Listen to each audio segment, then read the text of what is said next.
BBC Nepali सेवाको साँझपखबाट प्रदीप बस्यालको नमस्कार। आज कार्यक्रममा सत्तारूढ नेकपामा पार्टी विवाद चुलिएका बेला आज दुई अध्यक्षबीच 3 घण्टा लामो छलफल।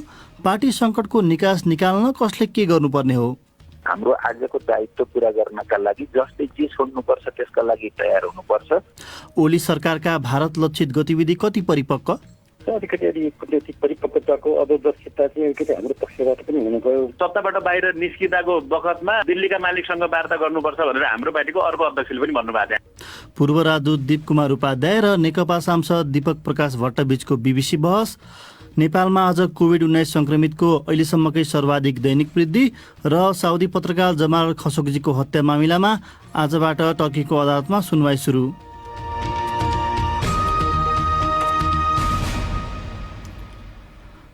सबैभन्दा पहिले आजका प्रमुख विश्व समाचार। सञ्जय ढकालबाट समाचार सुन्नुहोस्। टर्कीमा साउदी पत्रकार जमाल खशोगीको हत्याको मामिलामा 20 जना साउदी अरेबियाली नागरिकहरू विरुद्धको मुद्दाको पहिलो सुनवाई भएको छ। करिब 2 वर्ष अगाडि इस्तानबुल स्थित साउदी वाणिज्य दूतावासमा भएको उनको हत्याको सन्दर्भमा खशोगीकी प्रेमिका हतिजा जेङ्गिजले पहिलो बयान दिएकी छन्। साउदी प्रतिवादीहरूको अनुपस्थितिमै उनीहरूमाथि जघन्य हत्या जस्ता अभियोग लगाइएका छन्। तीमध्ये साउदी युवराज मोहम्मद बिन सलमानका 2 पूर्व वरिष्ठ सहयोगी पनि छन्। युवराजले भने सो घटनामा आफ्नो संलग्नता पटक पटक अस्वीकार गरेका छन्। खशोगी उनका प्रखर आलोचक मध्ये एक थिए। सुरक्षा संवाददाता फ्र्याङ्क गार्डनर भन्छन्, यो हत्या गर्नेमा 15 जना साउदी सरकारी अधिकारी रहेको र उनीहरू त्यसका निम्ति रियादबाट 2वटा प्लेनमा चढेर इस्तानबुल पुगेका थिए। यति हुँदाहुँदै पनि साउदी सरकारले यो घटना आफूले नगराएको बरु कसैले आफू खुसी गराएको बताउँदै आएको छ, जुन जवाफलाई बाँकी विश्वले स्वीकारेको छैन। सुरक्षा संवाददाता फ्र्याङ्क गार्डनरको भनाइ। भारतमा कोरोना भाइरसको संक्रमण निरन्तर उच्च गतिमा बढिरहँदा पहिलोपटक एकै दिनमा 20,000 भन्दा बढी थप संक्रमित भेटिएका छन्। महाराष्ट्र र तमिलनाडु राज्यमा सबभन्दा धेरै संक्रमित पाइएका छन्। यो प्रवृत्ति जारी रहे हाल 6,30,000 संक्रमित भेटिएको भारतले चाँडै नै रुसलाई उछिनेर विश्वमा तेस्रो धेरै संक्रमित भएको देश बन्नेछ। त्यहाँ हालसम्म संक्रमणका कारण 18,000 भन्दा धेरै मानिसको ज्यान गएको छ। अधिकारीहरूले धेरै संक्रमित भेटिएका निश्चित इलाका बाहेक अन्यत्र लगाइएका नियन्त्रणहरू खुकुलो पारिरहेका छन्। फ्रान्सका राष्ट्रपति एमानुएल माक्रोले आफ्नो राजनीतिक एजेन्डा पुनर्निर्माण गर्ने क्रममा नयाँ प्रधानमन्त्री नियुक्त गरेका छन्। मध्य दक्षिणपन्थी मेयर जाँ कास्टेक्स सो पदमा नियुक्त भएका छन्। उनले हालै देशलाई कोरोना भाइरस लकडाउनबाट बाहिर आएका थिए। उनले एडवर्ड फिलिपलाई विस्थापन गर्नेछन्। राष्ट्रपति माक्रोको कार्यकाल अब 2 वर्ष बाँकी छ। उनले सामाजिक न्याय तथा वातावरण सम्बन्धी मुद्दामा ध्यान केन्द्रित गर्ने सङ्केत गरेका छन्। उनको दलले आइतबार देशभरि भएका स्थानीय चुनावहरूमा कुनै पनि प्रमुख नगरमा जित हासिल गर्न सकेन। जनमत सर्वेक्षणहरूमा माक्रोभन्दा फिलिप अगाडि रहेका थिए। प्यारिस स्थित संवाददाता लुसी विलियमसन भन्छिन्, यहाँका टिप्पणीकारहरूमा आज लकडाउनको अन्त्यसँगै फिलिपको बढ्दो लोकप्रियतालाई लिएर राष्ट्रपति माक्रो सायद औधी खुसी नभएको अनुभूति रहेको जस्तो लाग्थ्यो। त्यसैले माक्रोले उनी जस्तै खुबी भएका तर व्यक्तित्वमा त्यति धेरै उचाइ नभएको पात्र खोजेका हुन सक्छन्। संवाददाता लुसी विलियमसनको भनाइ। यो बीबीसी नेपाली सेवा हो। भारतका प्रधानमन्त्री नरेन्द्र मोदीले आज उत्तरी हिमाली क्षेत्र स्थित लद्दाख पुगेर त्यहाँ स्थित भारतीय फौजलाई भेटेका छन्। गत महिना चिनिया सेनासँगको झडपमा उक्त क्षेत्रमा 20 भारतीय सैनिक मारिएता उनको यो पहिलो भ्रमण हो। उनले फौजलाई सम्बोधन गर्दै चीनको नाम नलिकनै विस्तारवादको युग समाप्त भइसकेको बताए। झडपका निम्ति दुवै देशले एकअर्कालाई दोष लगाएका छन्। त्यहाँ विवादित सिमानामा भएको झडपमा सैनिकहरूले लाठी र ढुङ्गा प्रयोग गरेका थिए। सो घटना पश्चात पनि दुवैतिर थप फौज परिचालन गरिएका छन्। जर्मनीको संघीय संसदले सन् 2038 भित्र ऊर्जाका निम्ति कोइलाको प्रयोग अन्त्य गर्ने कानून पारित गरेको छ। उक्त योजनाले कोइला उत्पादकहरूलाई क्षतिपूर्ति तथा त्यसमा निर्भरहरूलाई वैकल्पिक रोजगारीका लागि 40 अर्ब डलर खर्च गर्नेछ। तर एकजना आलोचक ग्रिन पार्टीका नेताले यसलाई 18 वर्षसम्म कोइला बचाउने कानून भन्दै भर्त्सना गरेका छन्। र भारतको उत्तर प्रदेशमा हत्यामा सामेल भएको संदिग्ध एकजनालाई पक्राउ गर्न जाँदा 8 जना प्रहरी मारिएका छन्। उत्तर प्रदेशका प्रहरी प्रमुखका अनुसार हत्या, अपहरण तथा जबरजस्ती असुली जस्ता अपराधका संदिग्ध राजनीतिक रूपमा संरक्षण प्राप्त भनिएका एक गुण्डा नायकी विकास दुबेलाई पक्राउ गर्न गएको प्रहरी टोलीमाथि तिनले जाल बिछाएका थिए।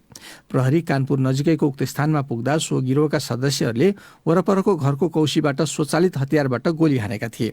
ती बन्दुकधारीलाई समात्न नयाँ कारबाही थालिएको बताइएको छ। तपाईँ बीबीसी नेपाली सेवा सुनिरहनु भएको छ।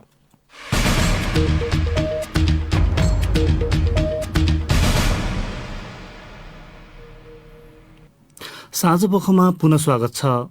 सत्तारूढ नेपाल कम्युनिस्ट पार्टी नेकपामा विवाद चुलिएका बेला दुई अध्यक्ष बीच आज दिउँसो भएको बैठक कुनै निष्कर्ष ननिकालिकनै टुङ्गिएको त्यसमा सहभागी नेता जनार्दन शर्माले बीबीसीलाई बताए। केपी शर्मा ओली र प्रचण्ड बीच 3 घण्टाभन्दा बढी चलेको उक्त बैठकमा उनीहरूबीच शर्माकै शब्दमा खुला र खुलस्त छलफल भएको थियो। भोलि स्थायी समिति बैठक बस्नुअघि दुई अध्यक्षहरू पुनः छलफल गर्ने कुरा भएको बताइएको छ। गत आइतबार एक कार्यक्रममा प्रधानमन्त्री ओलीले भारतलाई संकेत गर्दै आफूलाई प्रधानमन्त्री पदबाट हटाउन खोजिएको र स्वयं दलभित्रकै नेताहरू लागेको अभिव्यक्ति दिएपछि खास गरी उनकै पार्टीका शीर्षसहित नेताहरूले उनको राजीनामाको माग चर्काएका छन्। त्यससँगै ओली 9 सदस्यीय सचिवालय र 45 सदस्यीय स्थायी समितिमा कमजोर हुँदै गएको बताइन्छ।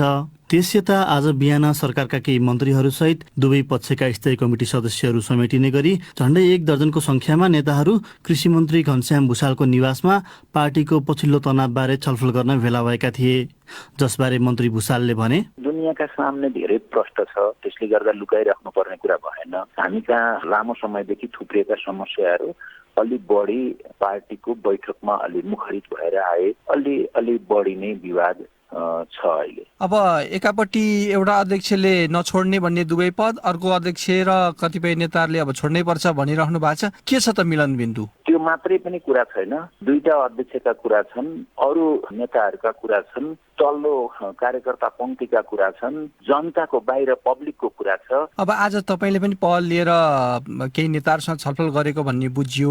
के छ त तपाईँहरूले दिने सुझाव? पहिलो कुरा त हामीले अहिले जो जहाँ छौँ विवादलाई चर्काउने कुनै पनि काम केही नगर्नका लागि, नगराउनका लागि हामीले अपिल गर्ने, उहाँहरूलाई अनुरोध गर्ने सबैलाई। दोस्रो कुरा चाहिँ जुन एकताको प्रक्रियाबाट आएका छौँ हामीले, त्यसका आधारमा टेकेर एकताको अझ नयाँ र अझ उचाइमा एकताका आधारहरू तयार गर्ने। अलिक प्रष्ट बुझिने भाषामा भनिदिनु न, तपाईँको सुझाव के हो? कसले के छोड्न पर्यो अथवा के गर्न पर्यो? हाम्रो आजको दायित्व पुरा गर्नका लागि जसले जे छोड्नुपर्छ त्यसका लागि तयार हुनुपर्छ। अब बहुमत यस अहिलेको समयमा काम लाग्दैन, त्यहाँ अन्तरिम विधान क्रियाशील छ, दुई अध्यक्षले नै नमानेसम्म कुनै पनि कुरा अगाडि बढ्दैन भन्ने कतिपयको बुझाइ छ। डेमोक्रेसीमा बहुमत अल्पमत कामै लाग्दैन भन्नु हुँदैन। त्यो भनेर डेमोक्रेसीलाई हामीले मूर्त रूपले देख्न सकिँदैन। तर त्यो डेमोक्रेसी केवल संख्या पुर्याउने होडबाजी मात्रै हुनु हुँदैन, त्यो विवेकपूर्ण हुनुपर्छ भन्ने कुरा पनि उत्तिकै वैध छ। गणितले मात्रै हुन्छ हुँदैन भन्ने कुरा अथवा समझदारीले मात्रै हुन्छ हुँदैन भन्ने कुरा पनि पार्टीको विधानले, विधिले, पद्धतिले नै तय गर्छ। अब यो पटक पटक नेकपा भित्रको विवादले गर्दाखेरि देशले नै दुःख पाइरहेको छ। अहिले यत्रो महामारी भइरहेको बेला छ, सलह आएको, तपाईँ पनि कृषि मन्त्री आफै हुनुहुन्छ, त्यो समस्या छ। अब यस्तो रणाको कहिलेसम्म यो यही बेलामा यो सबै कुरा पर्नु दुर्भाग्य हो। तर फेरि पनि कुनै पनि एउटा जीवन्त पार्टीमा समस्या हुन्छन्। अहिलेको समस्या अलिक बढी भयो, त्यसले चाहिँ हाम्रो दायित्वलाई नै अलिक प्रभाव पार्ने भयो, त्यो चाहिँ दुर्भाग्य हो। उनी थिए नेकपा नेता एवं सरकारका एकजना मन्त्री घनश्याम भुसाल साथी सञ्जय ढकालसँग कुरा गर्दै। नेपालमा विगत 24 घण्टामा 740 जनामा कोरोना भाइरस संक्रमण पुष्टि भएको स्वास्थ्य तथा जनसङ्ख्या मन्त्रालयले जनाएको छ। यो अहिलेसम्मकै सर्वाधिक दैनिक वृद्धि हो। यससँगै शुक्रबार अपराह्नसम्म देशभरि पुष्टि भएका संक्रमितको कुल संख्या झण्डै 15,300 पुगेको छ। तीमध्ये 6,143 जना निको भएका र 32 जनाको मृत्यु भएको स्वास्थ्य मन्त्रालयको विवरणले देखाउँछ। मन्त्रालयका प्रवक्ता डाक्टर जागेश्वर गौतमका अनुसार विगत 24 घण्टामा 823 जना संक्रमित भाइरस मुक्त भएर घर फर्किएका छन्। आज थपिएको कोभिड-19 जोडिएको एउटा मृत्युको घटनाबारे प्रवक्ता डाक्टर गौतम, काठमाडौँ नयाँ बानेश्वर बस्ने उच्च रक्तचाप र पार्किन्सन्सको समस्या भएका 85 वर्षीय पुरुष छाती दुखेको र पिसाब कम भएको समस्याका कारण अस्पतालको आइसियुमा आइसोलेसनमा उपचारकै क्रममा असार 17 गते राति 11 बजे मृत्यु भएको र उहाँमा कोरोना पोजिटिभ देखिएको थियो। पछिल्लो विवरण अनुसार अछाम जिल्लामा सर्वाधिक 230 जनामा संक्रमण पुष्टि भएको छ। प्रवक्ता डाक्टर गौतमका अनुसार अब क्यान्सर तथा मधुमेह भएका बिरामी, इमर्जेन्सीमा आउने बिरामी, आइसियुमा भर्ना भएका बिरामी, पकेट एरियामा बस्ने मानिस र स्वास्थ्य कर्मीहरूमा पनि कोरोना भाइरसको परीक्षण हुनेछ। अर्को विषय, लकडाउन सुरु भए यताको तलब नपाएको भन्दै आज देशभर निजी विद्यालयका शिक्षकहरू सडकमा निस्किएका छन्। तर सरकार र विद्यालय सञ्चालकहरू उनीहरूको समस्या समाधानका लागि एक अर्कालाई देखाइरहेका छन् भन्छन् उमाकान्त खनाल आफ्नो यो रिपोर्टमा।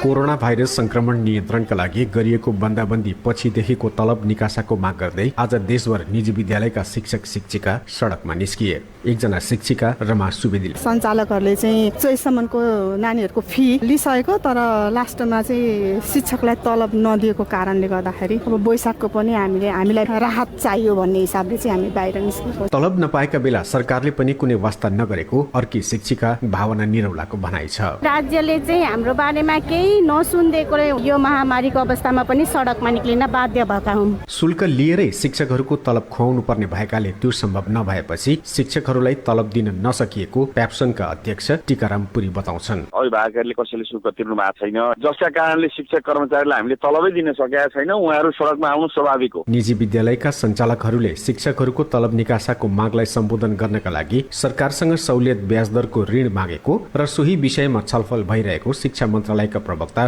दीपक शर्माले बताए। सहुलियत ऋणहरू, निर्व्याजी ऋणहरू दिनु पर्यो भन्ने विषयहरू पनि छन्। त्यो सबै विषय मन्त्रालयले मात्रै गर्ने विषय हुँदैन। हामी एउटा निष्कर्षमा पुगेपछि त्यो अनुसार हामी सरकारलाई चाहिँ अनुरोध गर्छौँ। संस्थागत विद्यालय शिक्षक युनियनले पनि शिक्षकहरूको तलब निकासा गर्नुपर्ने, सेवाबाट निकालिएका शिक्षकलाई सेवामा निरन्तरता दिइनुपर्ने लगायत माग गर्दै आएको छ।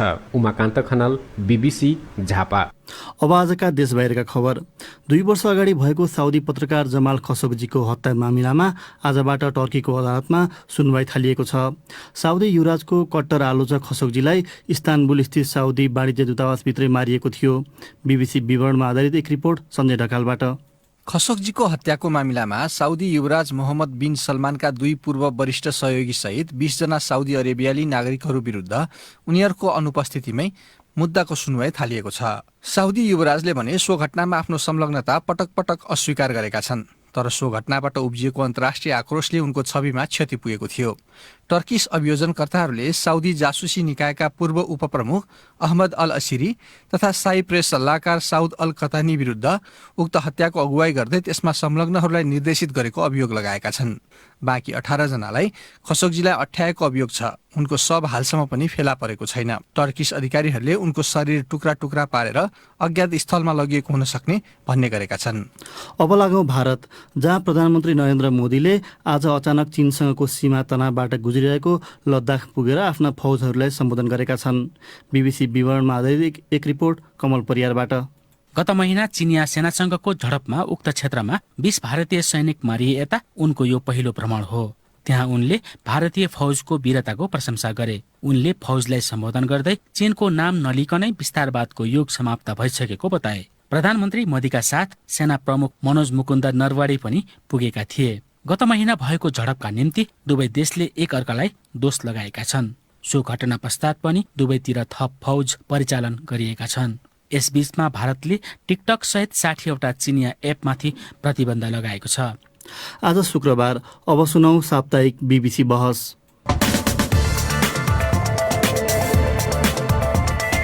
BBC बहसबाट रमा पराजुलीको नमस्कार।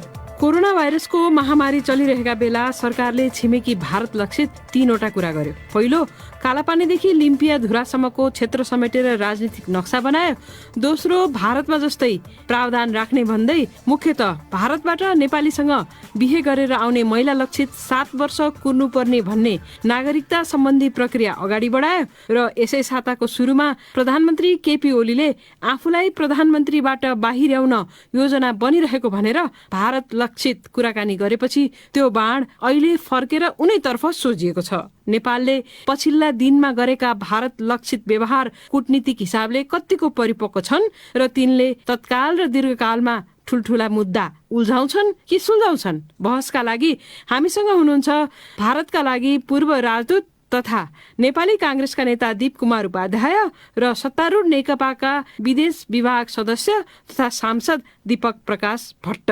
दीपकजी, तपाईको पार्टीले गरेका भारत लक्षित गतिविधिले एकदम नजिकका मित्र रहँदै आएका नेपाल र भारत बीचको दूरी झन्झन बढ्दै गयो भन्छन् नि मान्छेहरू। नेपाल भारत सम्बन्धमा जहिले पनि चर्चा हुन्छ दुईटा स्तरमा, एउटा सरकारदेखि सरकारको बीचमा G2G, अर्को आम जनताको बीचमा खुल्ला सीमाले आवत जावत धर्म संस्कृति परम्परागत हाम्रा जोडिएका कुराहरू छन्, सभ्यताका कुराहरू छन् र यसमा आधुनिक राज्य बनिरहँदा आवश्यक सुरक्षा संयन्त्रहरू र सीमा व्यवस्थापनका कुराहरू हामीले गर्दै जाँदा र त्यससित जोडिएका अहिले आएका सीमासित सुरक्षा वा अरू चुनौतीहरू पनि छन्। तर पनि हाम्रो सम्बन्ध निकै अन्योन्याश्रित छ र यसलाई आधुनिक राष्ट्र राज्य प्रणालीभित्र पनि व्यवस्थित गरेर लैजानुपर्छ। समग्र सम्बन्धमा आएका उतार चढावहरू फेरि वार्ताका माध्यमबाट संवादका माध्यमबाट हामी सल्टाउँदै आएका छौँ र अहिले आएको जटिलताहरू पनि सल्टाउन सकिन्छ भन्ने मलाई लाग्छ। दीप कुमारजी, तपाईँ के भन्नुहुन्छ?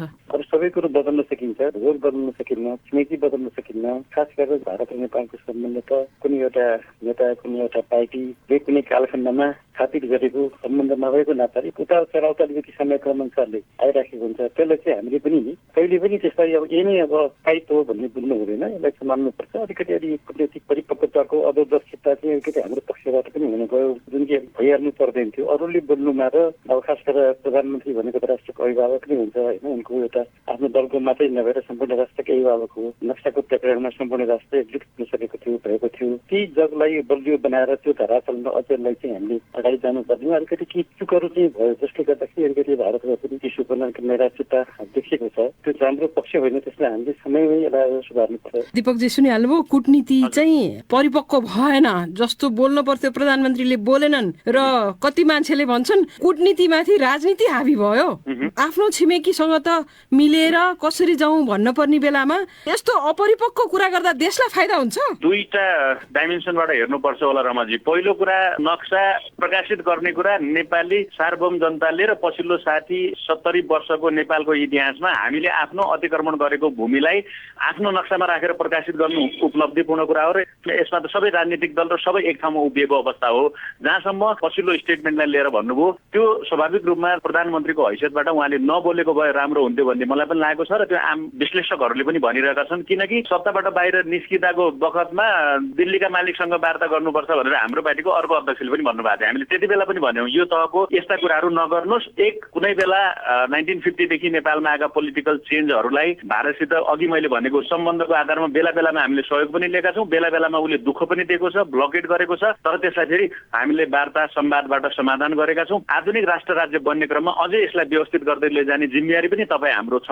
त्यसकारण त्यहाँ उहाँ कहीँ चुक्नु भएको हो जस्तो मलाई लाग्छ। तपाईँले लिम्पियाधुरा, कालापानी र लिपुलेख समेटेको राजनीतिक नक्सा जारी गर्नु चाहिँ हाम्रो उपलब्धि हो भन्नुभयो, तर अहिले राष्ट्रवादको जुन हावा चलिरहेको छ त्योभन्दा फरक सोचेर बस्ने मान्छेहरू जस्तो कि श्रीधर खत्रीजीले हामीसँगै गएको हप्ता कुरा गर्दाखेरि भनेका छन् नेपालले जुन तरिका अप्नायो त्यो ठिक भएन भनेर। हामीले चाहिँ कूटनीति नै लगाएर छलफल गरेरै आफ्नो ठाउँमा आइसकेपछि राख्या भए पो हामी बरु सफल हुन्थ्यौँ कि भनेर एक थरीले भन्न थालिसके। भारतले राजनीतिक नक्सामा राखेर प्रकाशित गरेको कुराको काउन्टर हामीले दियौँ र विगतमा लिपुलेखबाट चीन र भारतले व्यापार गर्ने गरी 15 मे 2015 जोइन्ट स्टेटमेन्ट ल्याएको कुराको पनि तत्कालीन प्रधानमन्त्री सुशील कोइरालाज्यूले प्रोटेस्ट लेटर दुवै सरकारलाई दिनुभएको थियो र म आफै 2055 सालमा कञ्चनपुरको दोधारा चाँदनी कुतिया कबर जहाँबाट महाकाली नदी भारत प्रवेश गर्दछ उत्तर प्रदेशतिर, त्यहाँबाट 18 दिनको पदयात्रा गरेर यो भूमि फिर्ता हुनुपर्दछ, लिम्पियाधुरा चाहिँ नेपालको आफ्नो भूमि हो, त्यहाँबाट महाकाली जोलिङकाङबाट बिन्ती तालबाट निस्किन्छ भनेर पदयात्रा गरेको मलाई स्मरण छ। त्यसकारण आज आएको कुरा होइन, यो 5 दशकदेखि नेपालले आफ्नो मिचिएको भूमिलाई फिर्ता लिनको लागि गरेको प्रयासमा एक कदम उपलब्धि हो। अरू कुराहरू सन्दर्भ छन्, त्यसमा त पार्टीलाई व्यवस्थित गर्ने, लोकतन्त्रलाई बदले गर्ने कुरामा उहाँले पछिल्लो समयमा चालेका कदमप्रति पार्टीभित्रै पनि आवाज उठेको छ। म पनि भनिरहेको छु उहाँले त्यसमा करेक्सन गरेर जानुपर्छ र भारतसित अब हामीले एकपछि अर्को स्टेपमा चिडाउने वा डिप्लोमेटिक मिस्टेक गर्ने होइन कि वार्ताको लागि पहल गर्ने हो। दीप कुमारजी, नक्सा बनाउने कुरामा तपाईँहरू पनि नेकपासँगै उभिन जाँदा सोच्नुभयो गुमेको भूमि त ल्याउने हो, तर कतै तरिका पो ठिक भएन कि भनेर? राष्ट्रवादी लहरमा नमिसिए भोलि भोट कम होला भन्ने चिन्ताले विचारै नगरी हाम फाल्नुभयो कि? संयोगले नेपालको राजदूतको रूपमा 2 वर्षको कार्यकाल दिल्लीमा बिताएको अनुभवले म तपाईँलाई सानो कुरा सेयर गर्न चाहन्छु। अर्घिलै चाहिँ भारतको भयो, किन भयो भन्दाखेरि हामीले खास गरेर कूटनीतिको जुन प्रोटोकलमा त्यो हाम्रो कालापानी क्षेत्र भन्छौँ न, जस्तो डिपोलिट माथि मिडियासम्म भन्छ, त्यो क्षेत्र र सुस्ता विवादित क्षेत्र भनेर भारतले पनि स्वीकारेको। त्यसमा हामी परराष्ट्रको प्रोटोकलमा चुकेका छैनौँ। त्यो हामीले प्रतिवाद गर्दा गर्दै अहिले ठिक हुनुभयो भने एक्चुअली नक्साको अब त्यो बेलामा चाहिँ बेनिफिट डाउट थियो इन्डियासँग, किन भनेदेखि हामीले जे पुरानो नक्सा हो एज इट इज निकाल्यौँ। त्यसपछि फेरि विवादित भूमिमा उनीहरूले सडक निर्माण गरेर 2015मा चीनसँग भएको सहकार्य त्यो एक्सेस रुटको लागि भएको समझदारी पनि हाम्रो प्रतिवाद हुँदा हुँदै पनि त्यो चाहिँ अलिकति नेपाललाई कता कता चाहिँ अन्डरमाइन गरिएको, वार्तामा बस्छु भनेर नभन्नु पनि अर्कै हो। किनभनेदेखि अब कोभिडको कुराले अहिले वार्ता हुने सक्दैन भन्दाखेरि त अरू त कामहरू भइराखेको छ, जस्तै सडकको उद्घाटन निर्माणदेखि लिएर अहिले पनि भनिदिनु उहाँहरूले आफूले पर्दाखेरि त अरू किसिम भएको छ। भारतको अर्कै थियो देखिन्छ। अब नेपालले चाहिँ त्यो बाध्यता थियो किनभने हामीले हाम्रो अपुरो नक्सा भोलि गएर वार्तामा बस्दाखेरि पनि सल्लाह विचार तपाईँहरूलाई अनुरोध के हो भने अलिकति अनसिन नै धेरै एक्टिभिटिज हुनुपर्ने, लेभल अफ कन्फिडेन्स ट्रस्ट जुन आवश्यक हुन्छ नि कूटनीतिमा, त्यसको चाहिँ कमी देखियो। नत्र हामीले त सरसर्ती हेर्दाखेरि प्रधानमन्त्री मोदी र हाम्रो प्रधानमन्त्री मोदीले चाहिँ अङ्कमाल गर्ने, हिजै किसिमको ट्रस्ट लाउने, हाम्रो सम्बन्ध एकदम उचाइमा छ भन्दाखेरि ठिकै थियो। अब त्यो बेला सुषमाजी हुनुहुन्थ्यो, आएर चाहिँ बधाई दिने, दिनु शुभकामना प्रधानमन्त्री केही पनि संवादै बन्द गरेर यो हुनु चाहिँ अलिकति के भने दुवै देशको लागि। त्यसमा नेपालको कूटनीतिक विफलता होला भने भारतको पनि सफलता होइन। भारतभित्र निकै ठुलो दबाव परेको छ।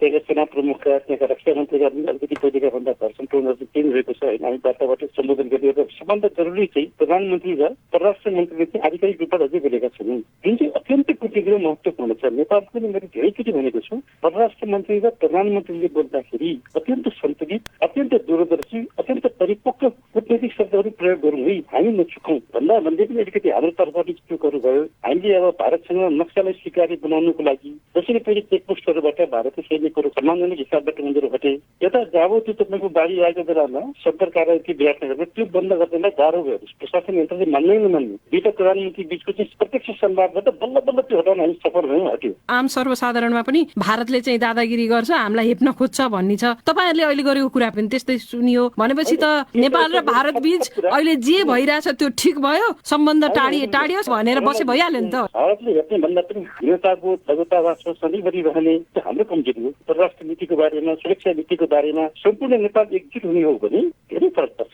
दीपकजी, अब अहिले नेपाल र भारत बीच जे खालको सम्बन्ध अथवा दूरी टाढिएको छ त्यसमा चाहिँ तेस्रो तत्त्व छ चाइना। नेपाल चाहिँ चाइनातिर ढल्केको, चाइनालाई पनि नेपालमा आएर पहिला भारतले गरेको जस्तै रजगज गर्न मन लागेको, त्यसले चाहिँ देशलाई फाइदा गर्दैन भनेर धेरै विश्लेषकहरूले भनेका छन्। तपाईँहरूले त्यसलाई ध्यान दिनु भएको छ? हाम्रा दुईटै नजिकका सीमा जोडिएका छिमेकीसितको सम्बन्धमा स्वाभाविक रूपमा समय कालखण्डमा आएका चेन्जेसहरू स्वाभाविक होलान्। भारत र चीनको बीचमा हामी छौँ, दुईटाको करिब करिब $8 बिलियन वार्षिक व्यापार भइरहँदा हामी कहाँ छौँ भन्ने हिसाबले ती दुईटैले सोचेका होलान् र हामीले पनि हाम्रो फरेन पोलिसीलाई डाइभर्सिफाई गरेर जाने बेला हो। तर जति भारतीय मिडियामा आइरहेको छ र त्यसलाई समातेर यहाँ पनि बोल्ने गरिएको छ, त्यति चीन यहाँ हाबी भएको वा आइहालेको वा माइक्रो म्यानेजमेन्ट गर्न थालेको भन्ने ढङ्गबाट हेर्नु हुँदैन।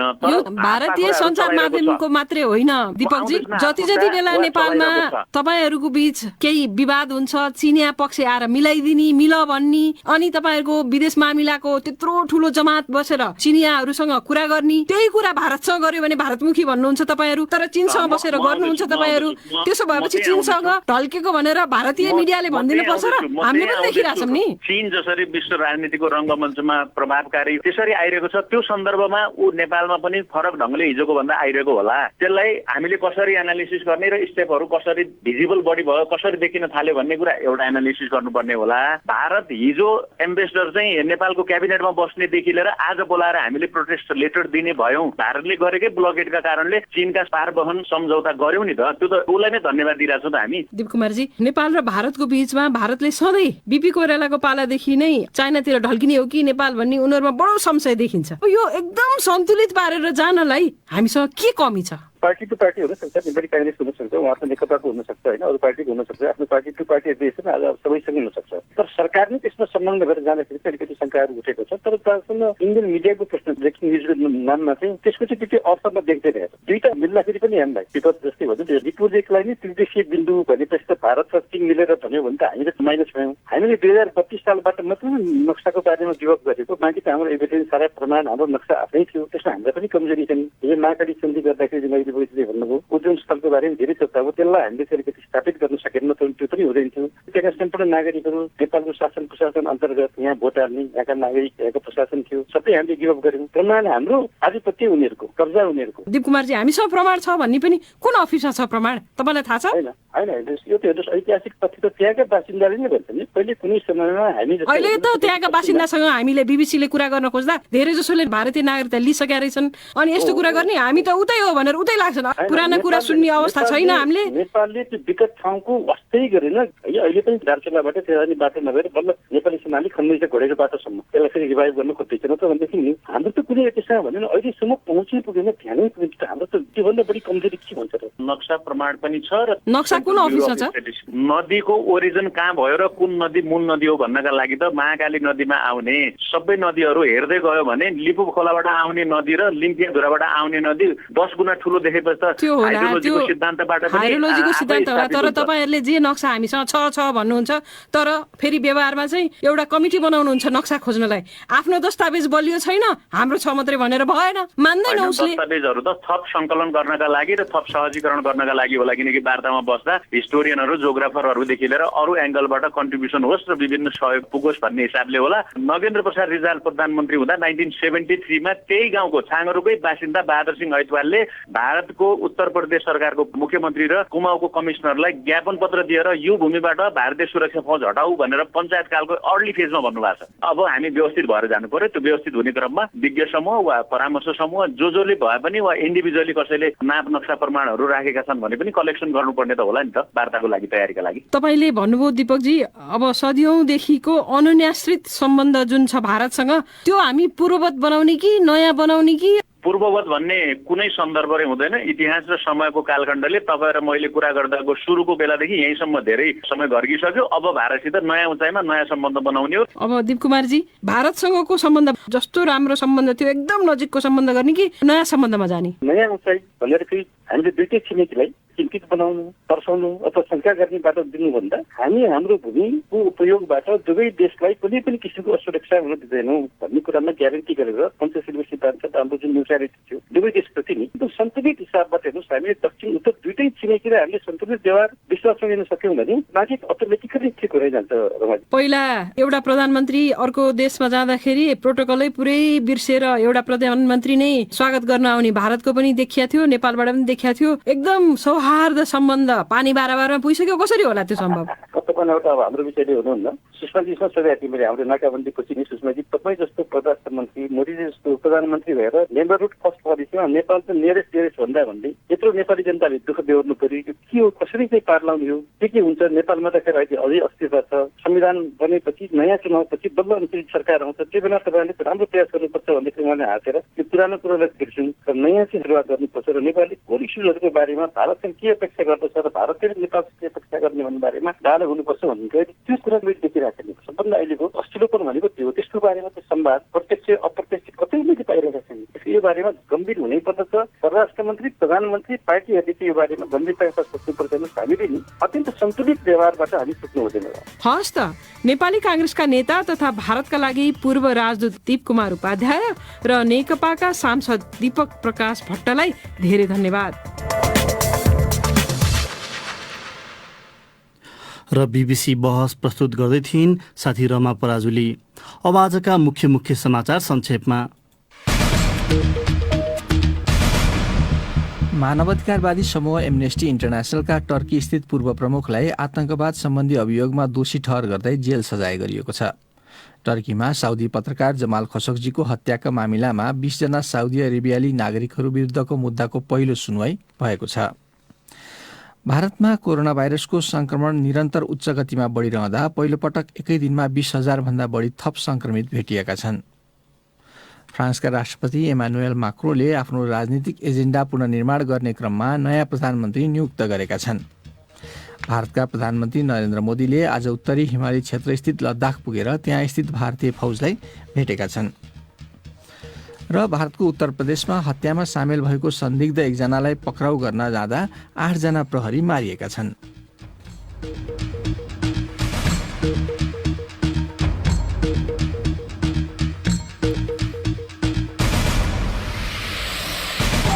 हवस् त यसका साथै बिबिसी नेपाली सेवाको साँझ पख यही समाप्त हुन्छ।